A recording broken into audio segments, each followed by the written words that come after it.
Ya, yang dirasain ya sunyi. Tengah-tengah laut gini, di atas papan. Ya, rasa sedih lah.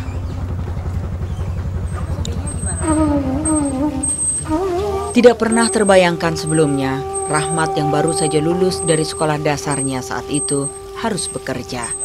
Di tengah laut lepas, di atas geladak ringkih, di sebuah jermal Sumatera Utara.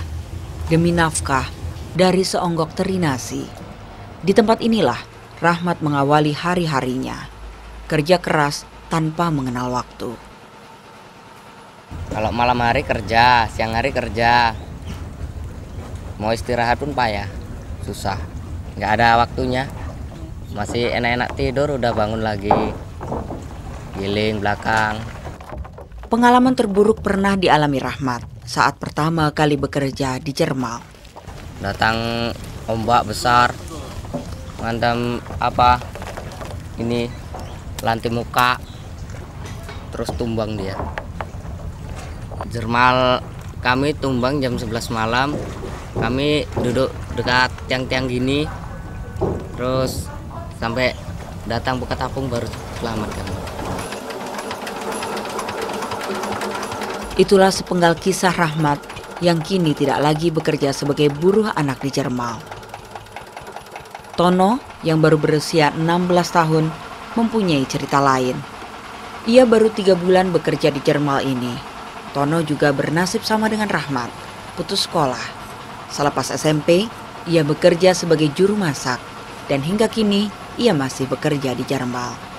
Waktu itu aku udah lulus SMP, jadi di rumah nganggur aja aku. Orang tua udah meninggal satu. Di sini 170 gajinya. Lama orang yang di sini lama sama yang baru masuk sama aja 170. Apapun alasannya, pekerja di bawah umur tidak lagi diizinkan.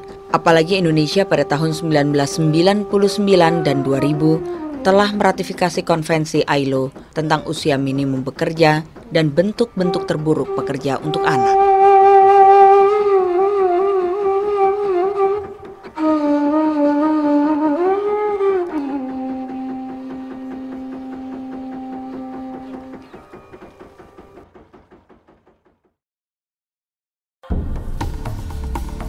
Samsul, 19 tahun, kini adalah seorang peternak kambing di sebuah desa di pinggiran kota Medan. Setelah 18 bulan mengikuti program pelatihan yang didukung Organisasi Perburuhan Internasional ILO, bantuan kambing yang pernah diterima sudah bertambah. Bahkan Samsul telah menjual 4 ekor kambing hasil ternaknya dan mampu menyisihkan penghasilannya untuk membeli sepeda motor.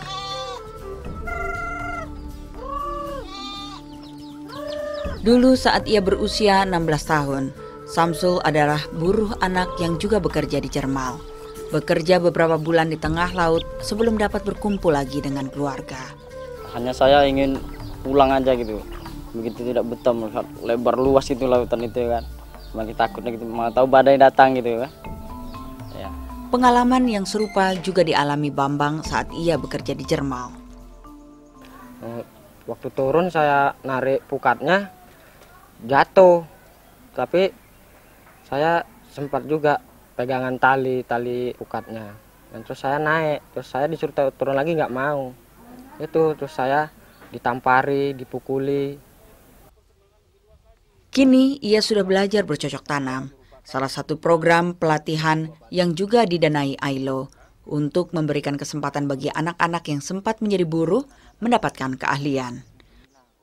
Terdorong oleh keadaan ekonomi yang menghimpitnya, anak-anak seperti Rahmat, Tono, Samsul, dan Bambang merasa tidak ada pilihan lain kecuali bekerja.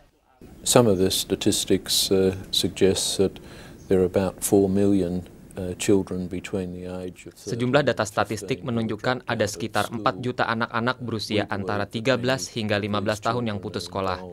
Kami juga yakin banyak anak yang terlibat dalam apa yang kita sebut sebagai bentuk perburuhan terburuk terhadap anak-anak. involved in what we call the worst forms of child labour. Untuk mengatasi masalah pekerja anak, ILO bekerja sama dengan pemerintah, pengusaha, serikat pekerja, dan sejumlah LSM berupaya untuk memindahkan anak-anak dari tempat pekerjaan berbahaya dengan cara menyediakan pendidikan, memberikan keahlian-keahlian khusus, serta usaha alternatif. Tujuannya adalah agar mereka dapat memperoleh penghasilan dengan keterampilan yang memadai. Saat ini, tim pengawas terus melakukan inspeksi untuk memastikan para pemilik jermal tidak lagi mempekerjakan anak di bawah umur. Namun, tim pengawas dari berbagai perwakilan untuk penghapusan pekerja anak yang lebih dikenal sebagai ILO APEC masih menemukan pekerja di bawah umur. Surya, 17 tahun, baru bekerja 1 minggu di Jermal. Jadi alat-alat keselamatan kerja kita yang kita gunakan di sini apa aja? Pelampung-pelampung gini ada? Pelampung ada. Nggak ada. Jadi kalau misalnya malam ada badai atau gimana gitu, harus kita selamatkan diri.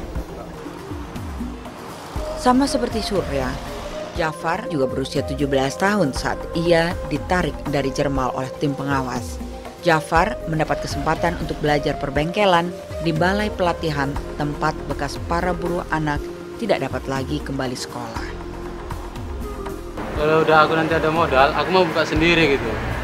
Bisa sendiri, jadi nggak tergantung orang lagi kan.